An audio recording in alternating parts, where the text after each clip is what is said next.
प्रिय भाई कमला जी, आदरणीय गणेश पांडे जी, मिश्र जी, संचालक महोदय और सामने बैठे हुए सभी बेहद प्रिय आत्मीय मित्रों, परिजनों, कमला प्रसाद पांडे ने पिछले 10 दिन से मेरी नींद हराम कर रखी है। इन्होंने पहली बार बताया कि मैंने एक किताब लिखी है और जो गीता की व्याख्या है और कबीर पर आधारित व्याख्या है। अब मेरे लिए, क्योंकि कबीर और बुद्ध से बड़ा मैं किसी को मानता नहीं, क्योंकि जिनकी आंखें खुली हुई हैं, कभी भी किसी भी स्थिति में जिनकी आंखें बंद नहीं हैं, वो दो ही महापुरुष दिखते हैं। अगर भविष्य में देखिए तो कबीर और बुद्ध। तो इसका मतलब खुली आंखों की बात हो रही है। और गीता मेरा प्रिय ग्रंथ रहा है और दुनिया का प्रिय ग्रंथ है। बचपन में दर्जा 4, 5, 6 में जब अम्मा पापा गीता और रामचरितमानस पढ़ा करते थे तो हम भी संस्कृत समझें या न समझें, गीता प्रेस के उसी भावार्थ के साथ गीता पढ़ा करते थे। बाद में और कई तरह से पढ़ा तो कई रहस्य खुले जो गीता के बारे में भ्रम भी फैलाया गया है या फैला हुआ है।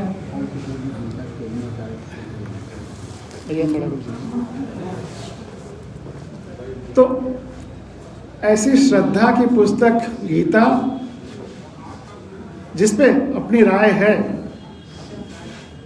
गीता के बारे में यह है कि ये हर परिस्थिति के लिए नहीं है। ये उन परिस्थितियों के लिए है जब युद्ध हो रहा, युद्ध के मैदान के लिए, प्रेम के लिए और राधा के साथ के कृष्ण के लिए सूरदास हैं। तब गीता नहीं है। अन्य तमाम सारी स्थितियां हैं। तो ये स्थिति जन्य गीता है, लेकिन जीवन के लिए बहुत महत्वपूर्ण है। गीता के एक श्लोक के बारे में आपसे चर्चा करें जिसका अर्थ का अनर्थ हर जगह हुआ है।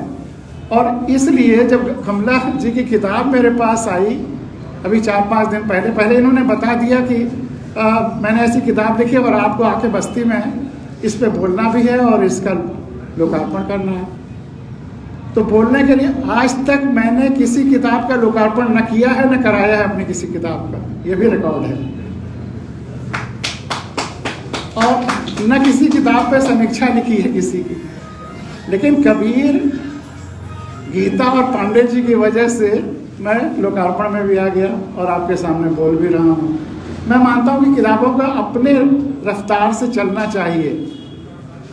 मेरे समीक्षा भी लिखी है। समीक्षा उस समय वही कबीर एक्सेप्शन हो जाते हैं और वहां पर गया भी सहारनपुर उस पर बोलने के लिए। तो गीता का एक श्लोक जो बहुत ज्यादा मिसकोट किया जाता है, कर्मण्येवाधिकारस्ते मा फलेषु कदाचन। आप ज्यादातर कमेंट्रीज में, लाइट को बंद करें भैया, पीछे वाला, तो ज्यादातर कमेंट्रीज में इसका अर्थ गलत लिया गया है। मैं पिछले 30-35 साल से बच्चों को जहां मौका मिलता है, सैटरडे को मेरा ऑफिस बंद रहता था तो मैं स्कूल में बच्चों को पढ़ाने के लिए, बताने के लिए, समझाने के लिए, लाइफ के बारे में प्रश्नों का उत्तर देने के लिए जाता रहा पूरे हिंदुस्तान में जहां भी रहा। तो गीता के श्लोक का अर्थ जरूर पूछता था कि कर्मण्येवाधिकारस्ते मा फलेषु कदाचन का क्या अर्थ समझते हो। हर जगह एक ही उत्तर मिला। और इसीलिए पांडे जी की जब किताब आई, इनसे पूछा कि क्या गीता प्रेस वाली जो अर्थ है वही लिखा है। इन्होंने कहा नहीं, मैंने खुद अर्थ लिखा है अपना ओरिजिनल। और उसको जब मैंने पढ़ा तो मुझे मैं गदगद हो गया, क्योंकि ये वही है शब्द से जो गीता में कहा हुआ है। इसमें कोई मिलावट नहीं है।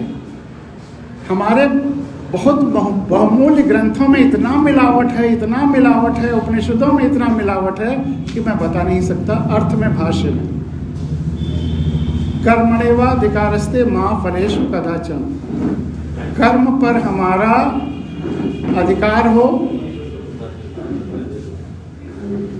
लेकिन इसका ज़्यादातर होता है कि हमें फल की केवल कर्म की चिंता करनी है, या कर्म करना है, फल की चिंता नहीं करनी है। चिंता, विचार, इसका निषेध किया जाने लगा है।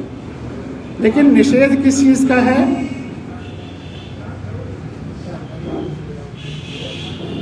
यहाँ एक ही क्रिया इस्तेमाल हुई है, अधिकार। कर्मणेवा अधिकारस्ते, कर्म पर हमारा अधिकार होवे, माँ फलेषु कदाचन, फल पर कभी नहीं। क्या नहीं? अधिकार। फल पर हमारा अधिकार न होवे, हो ही नहीं सकता। जो फल होता है वो हजारों लोगों के कर्मों का रिजल्टेंट होता है। हम सड़क पर जा रहे हैं, एक्सीडेंट अगर हो गया तो केवल हमारा कर्म नहीं है, हम कितना ही बचा के जा रहे हैं, किसी और के कर्म का फल वहाँ हो जाता है। तो अनेक स्थानों में फल तो पूरे परिवेश, पूरे ब्रह्मांड के सारे कर्मों का रिजल्ट होता है। हम तो उसमें एक एफर्ट कर रहे होते। तो फल पर हमारा अधिकार नहीं हो सकता। अगर हम कॉपी लिखते हैं तो जा करके इवेल्युएटर के पास, एग्जामिनर के पास चाकू रख करके जबरदस्ती कहें इतना नंबर दो, वह नहीं पॉसिबल है।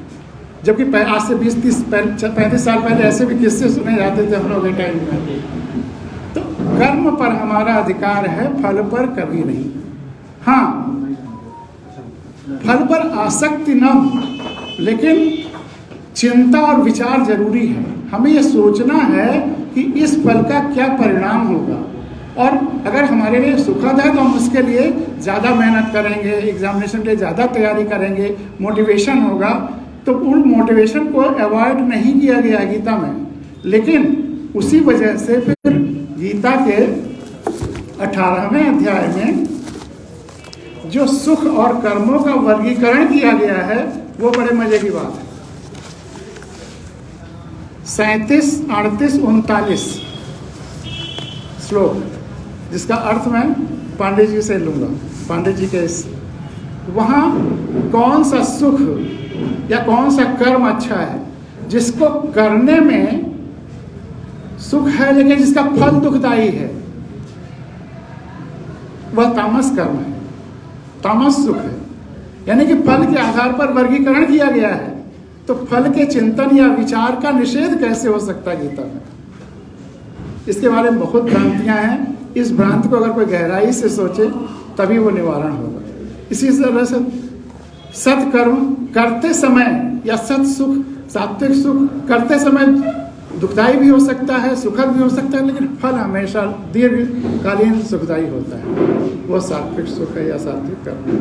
इसी तरह से रजस जो मध्यम मार्गी दोनों तरह से हो। तो बहुत सारी चीज़ें हैं गीता के बारे में भी जो लोगों की गलतफहमियां हैं। पांडे जी उन गलतफहमियों से बचे हैं और हमें बचाने की कोशिश कर रहे हैं। ये बहुत खुशी की बात है। एक और चीज़ है, और जिसको कि बहुत सारे लोग गलत समझ सकते हैं, कि तुम सबको छोड़ करके मेरे पास आ जाओ, मेरे शरण में आ जाओ। इस पे गलतफहमी हो सकती है कि कोई ऐसा क्यों कह रहा है कि सबको छोड़ के मेरे शरण में आ जाओ।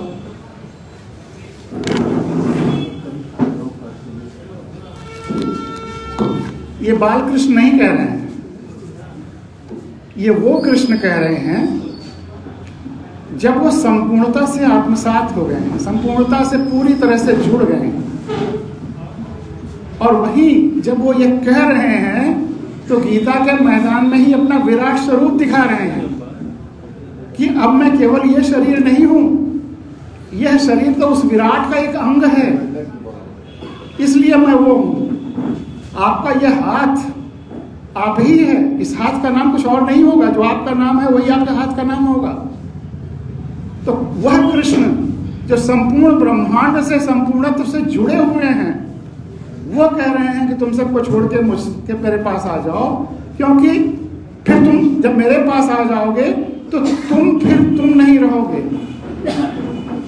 और हम तो अब हैं ही नहीं, हम तो संपूर्णता में खो ही गए हैं, अब कृष्ण नहीं है, अब हम संपूर्णता में हैं। और उसके लिए भी अगर कोई सबसे उपयुक्त सिचुएशन को बताने के लिए है तो कबीर हैं। कबीर का वो दोहा याद करिए, लाली मेरे लाल की जित देखूं तित लाल, और लाली देखन मैं चली, मैं भी हो गई लाल।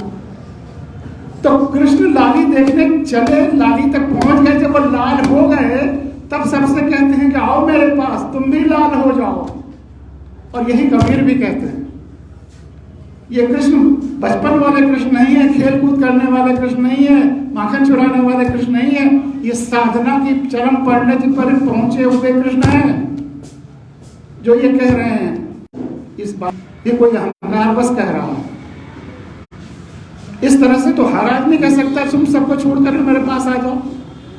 हर धर्म गुरु कह सकता है, कोई भी कह सकता है। लेकिन पहले वह उस लाली के साथ लाल हो जाए तब तो यह शर्त है, और बहुत बड़ी शर्त है। तो जब इन्होंने मुझे बताया तो और इन्होंने कहा कि मैं किताब भेज रहा हूँ, किताब अगले दिन नहीं आई, 1 तारीख को नहीं आई, 2 तारीख को नहीं आई। मैं व्याकुल कि 8 तारीख को कुछ बोलना है, किताब देख तो लूँ, उसको पढ़ भी लूँ। जब नहीं आई तो मैंने कहा अच्छा उससे कुछ पेजेस की फोटोकॉपी खींच के भेजते रहो ताकि मैं पढ़ता रहूँ। जब किताब आ जाएगी तब देखा जाएगा। तो कुछ देर तक फोटोकॉपी चलती रही। फिर जब किताब आ गई तब मैं इसमें डूब गया।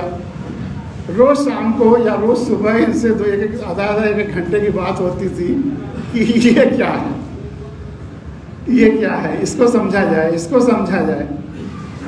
और जब इन्होंने वो बताया कि आत्मा शब्द है ही नहीं, देह और देही है, तो उसको पूरा पढ़ा। वाकई कहीं आत्मा नहीं है, या आत्मा सारे गलत तरीके से उसकी व्याख्या करने वाले, अपने निहित स्वार्थों वाले, उससे उपजा हुआ है। उस पर मुझे एक और ईशावास्योपनिषद का एक श्लोक है, और जो सारे उपनिषदों में है, मुझे ईशावास्योपनिषद में मिला, जो सारे उपनिषदों में है। एक तरह से प्रस्थान बिंदु सारे उपनिषदों का है। पूर्णमदः पूर्णमिदं पूर्णात् पूर्णमुदच्यते पूर्णस्य पूर्णमादाय पूर्णमेवावशिष्यते। इसका जो अर्थ उसके नीचे दिया हुआ था वह देख करके मैं चौंक गया। अर्थ क्या है? ब्रह्म वह है जो अदृश्य है, ब्रह्म वह है जो सब जो दिखाई देता है। पूर्ण को ब्रह्म के अर्थ में ले लिया गया। ब्रह्म वह सब है जो अदृश्य है, ब्रह्म वह सब है जो दिखाई देता है। हिरण्यगर्भ ब्रह्मांड का जन्म ब्रह्म से हुआ था। जब ब्रह्मांड ब्रह्म में समाहित हो जाता है तो पूरा ब्रह्म रह जाता है। आप पूर्ण ब्रह्म कहिए तो वो सीमित हो जाता है, किसी एक वर्ग, किसी एक खास संस्कृति के साथ चला जाता है। लेकिन अब जब संपूर्णता कहिए, टोटलिटी कहिए, एग्जिस्टेंस कहिए, तब वो कोई सीमा में नहीं बांध सकते। वो पूरी धरती और पूरे ब्रह्मांड का या पूरे एग्जिस्टेंस का फिर वो मंत्र बनता है। तो मंत्रों को भी हमने गलत या सीमित अर्थ दे करके अपनी सुविधा अनुसार बना लिया है। अगर ब्रह्म का पूर्णता का अर्थ, ब्रह्म का अर्थ उसमें न लिया जाए, केवल उस मंत्र में पूर्णता को ही रहने दिया जाए, तो शुद्ध साइंस की तरह, फिजिक्स की तरह से, केमिस्ट्री की तरह से वो मंत्र हो जाता है, जो पूरी धरती के लिए, जैसे साइंस के सारे श्लोक सारे जातियों, सारे धर्मों, सबके लिए एक है, उसमें कहीं कोई दुराव नहीं हो सकता है। वैसे ही अगर हम शब्दों का प्रयोग भी वही करें जिस अर्थ में वो रखे गए हैं, तो कहीं कोई भेदभाव होगा ही नहीं। इसी तरह से गीता का जो भाष्य कमला जी ने लिखा है, अगर उनके शब्दों, उनके अर्थों जो कबीर पर आधारित है, उस पर पढ़ा जाए तो कहीं कोई भेदभाव नहीं होगा। वो दुनिया का सबसे सर्व स्वीकार्य ग्रंथ हो जाएगा। और अभी भी है, विदेशों में भी जो लोग इसको सही अर्थों में गहराई में जाते हैं, डूब जाते हैं, वो वहीं पहुंचते हैं। तो इसलिए मेरा आप सबसे ये ज़रूर आग्रह है कि इस किताब को पूरा सही तरीके से पढ़िए और समझिए। एक और शब्द है जो बहुत ज़्यादा, जिसका मिस यूज या मिस इंटरप्रिटेशन हो रहा है, और वह है योग। गीता में भी तीनों योग बताए गए हैं, कर्म योग, ज्ञान योग, भक्ति योग। योग क्या है?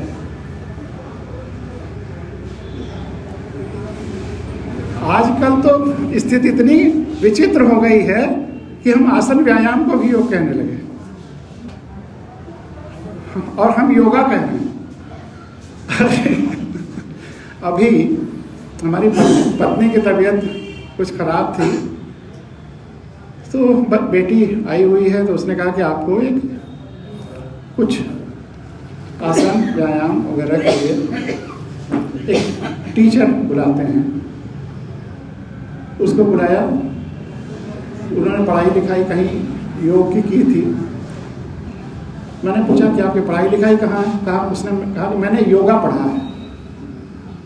तो मैंने कहा कि मैं तो योग जानता हूँ, ये योगा कहाँ से आ गया? तो कहा योग तो बड़ा शुरुआती दौर का था, ये जब अमेरिका में गया एडवांस हो गया तो योगा बन गया, मॉडर्न फॉर्म हो गया।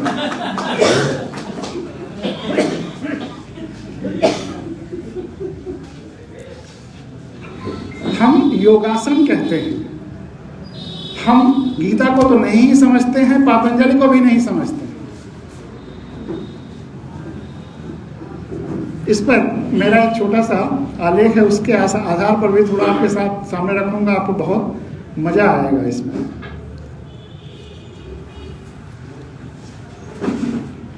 योग का एक, आप सब ने बचपन में गणित पढ़ी होगी, दर्जा 2, 3, 4, 5, 6, 7, 8। योग का क्या अर्थ था?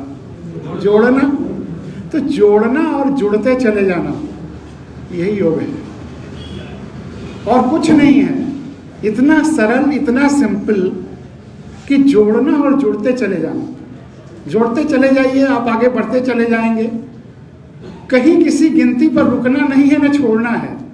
अगर हम बहुत आगे गिनती में जाना चाहें, अनंत तक पहुंचना चाहें, और किसी एक गिनती पे हैं इसको हटा दें, 10 के बाद 11 नहीं होगा, तो फिर वहीं अटक जाएंगे, आप 12 पे भी नहीं पहुंचेंगे। इस सृष्टि में, इस ब्रह्मांड में, इस संपूर्णता में जो कुछ है, सबसे आप जुड़ते चले जाइए,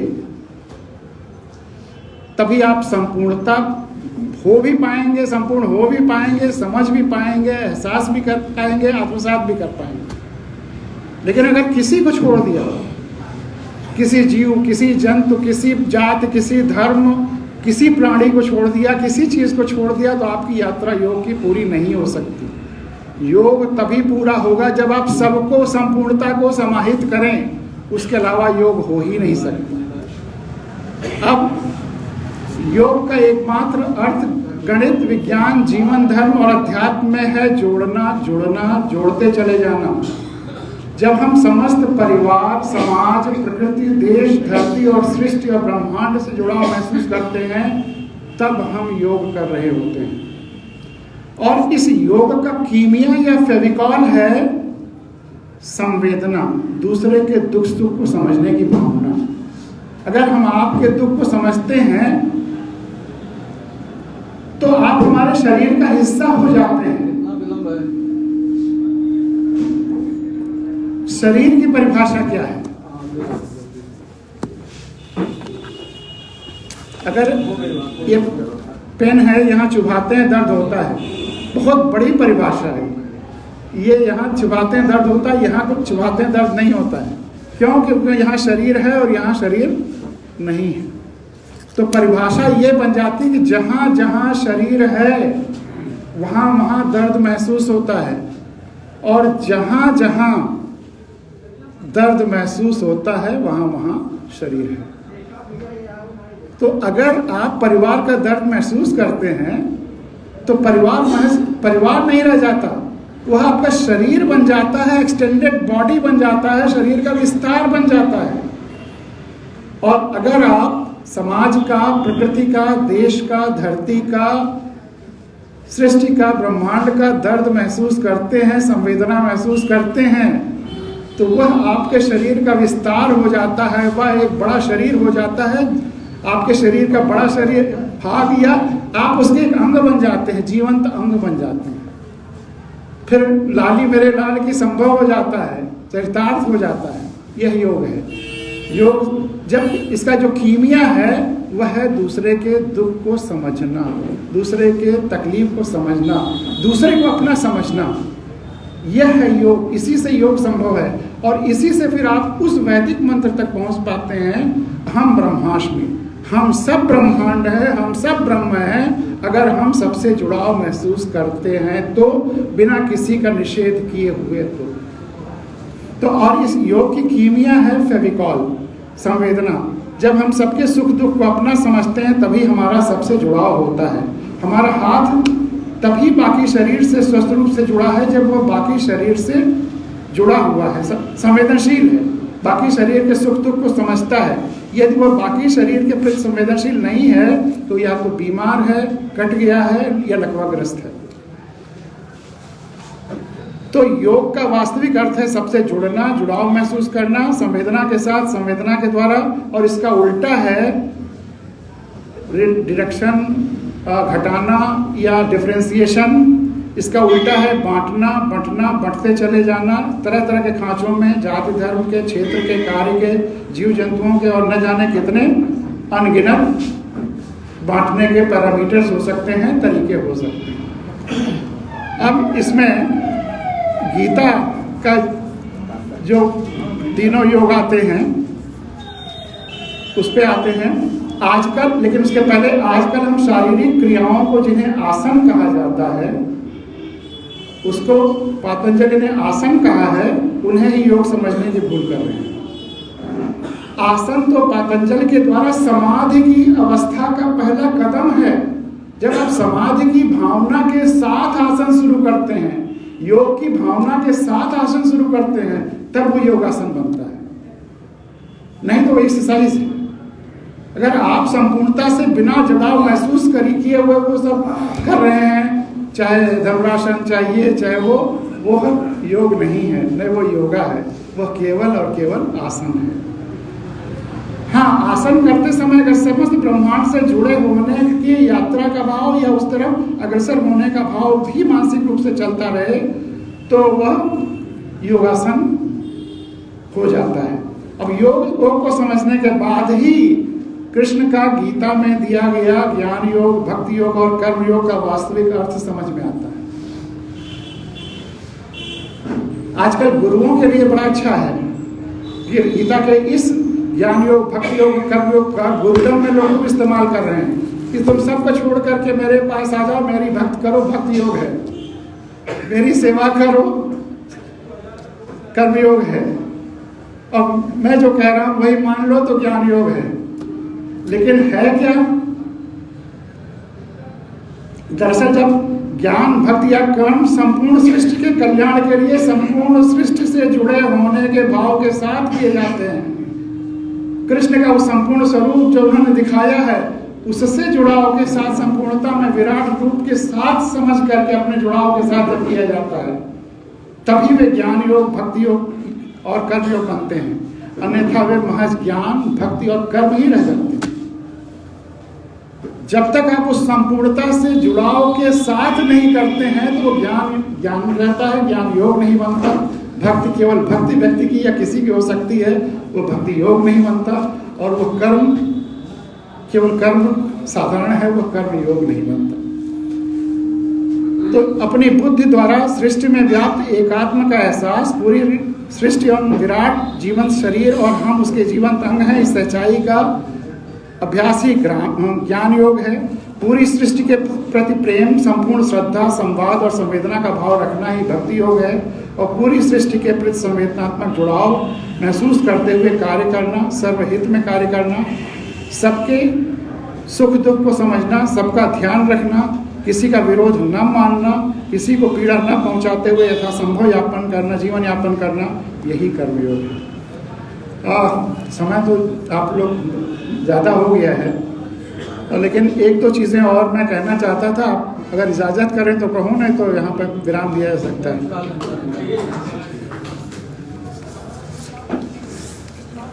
चूँकि कबीर की बात हो रही है तो कबीर को सामान्य जन समझें, हम आप समझ सकें, इसके लिए कबीर के एक पद को मैं आपके सामने रखना चाहता हूँ अर्थ सहित। और उससे बड़ा जीवन कैसे, आर्ट ऑफ लिविंग बहुत लोग सिखाते हैं, लेकिन उससे बड़ा आर्ट ऑफ लिविंग, उससे बड़ी जीवन शैली और उससे ज़्यादा प्रैक्टिकल और फिर भी संपूर्णता से जुड़ा हुआ आज तक मैंने कहीं नहीं पढ़ा।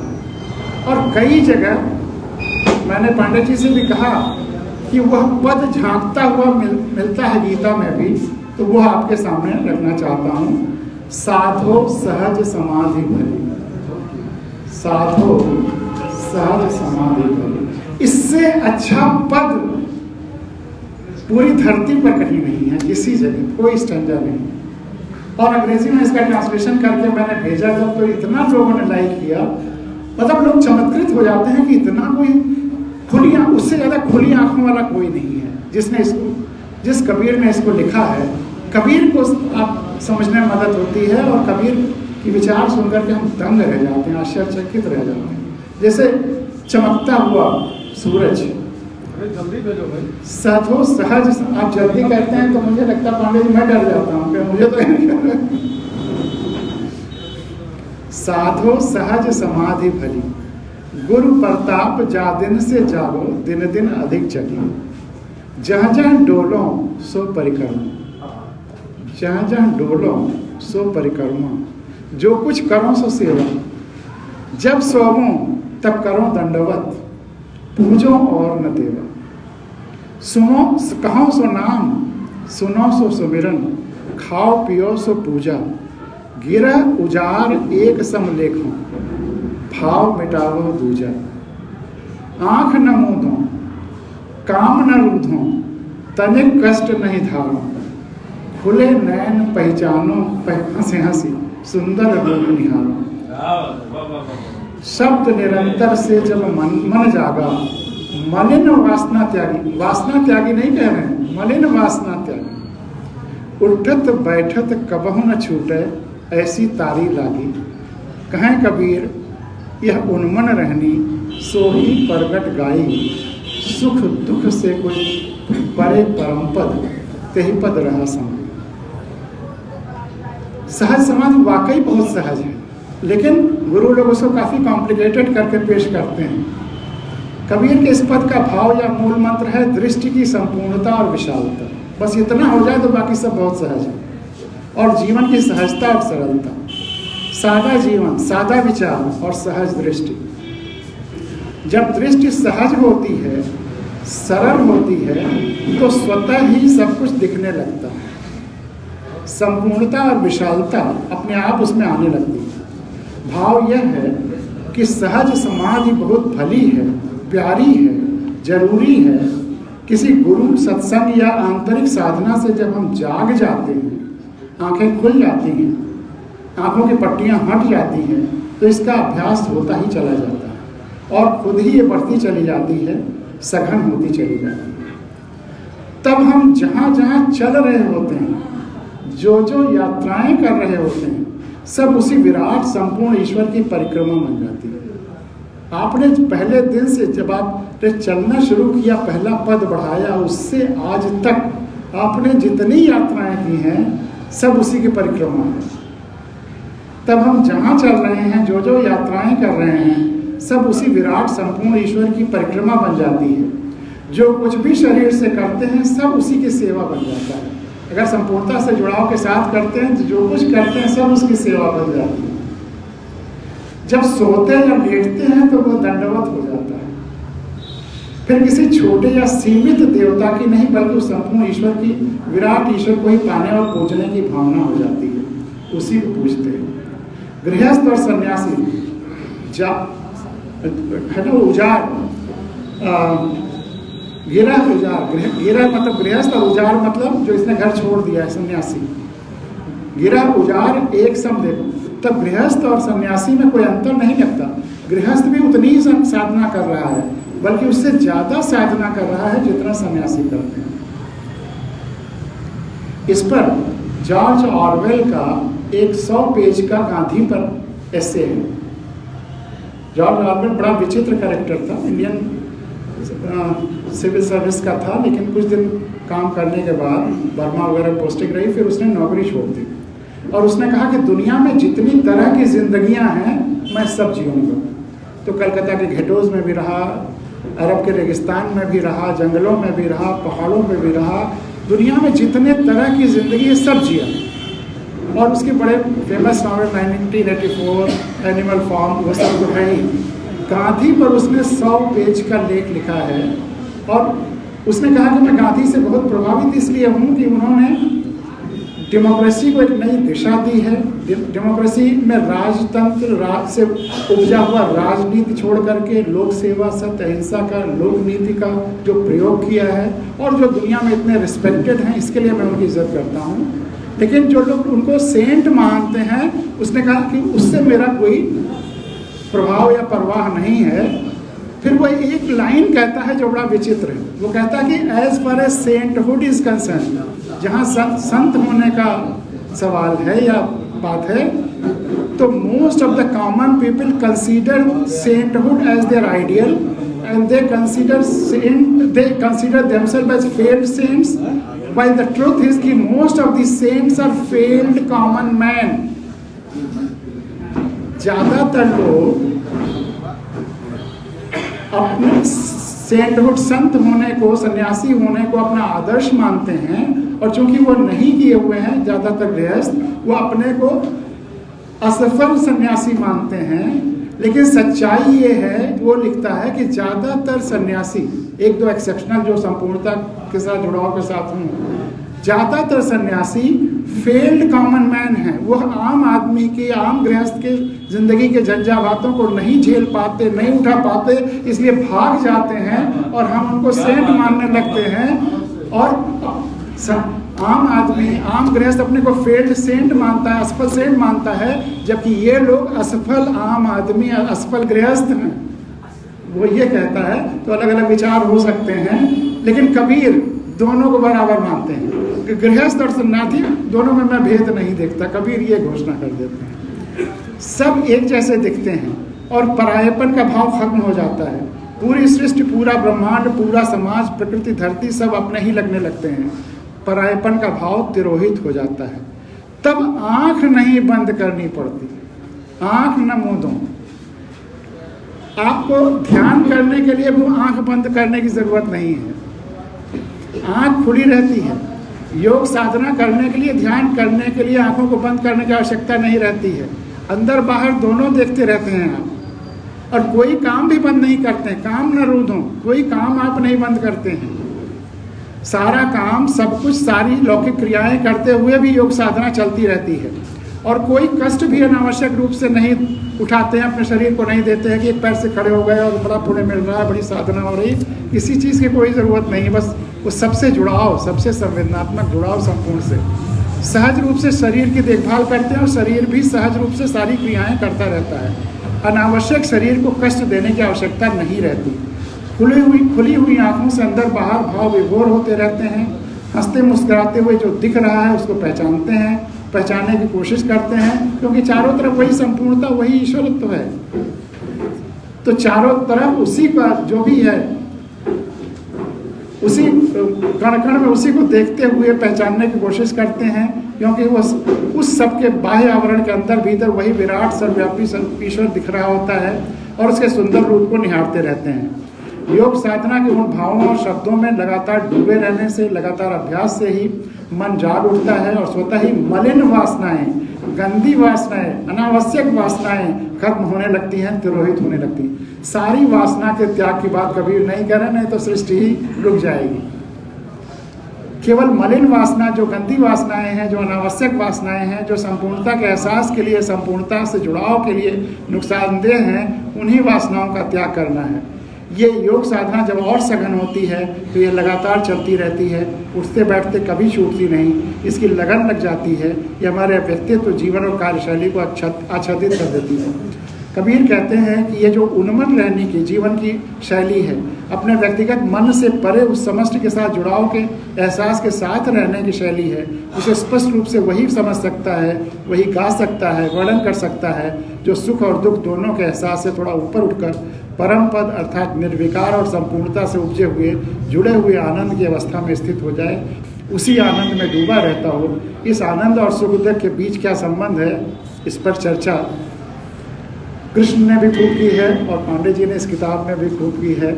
और कृष्ण भी वही कहते हैं कि उस परम पद पे आप तभी जाएंगे जब आप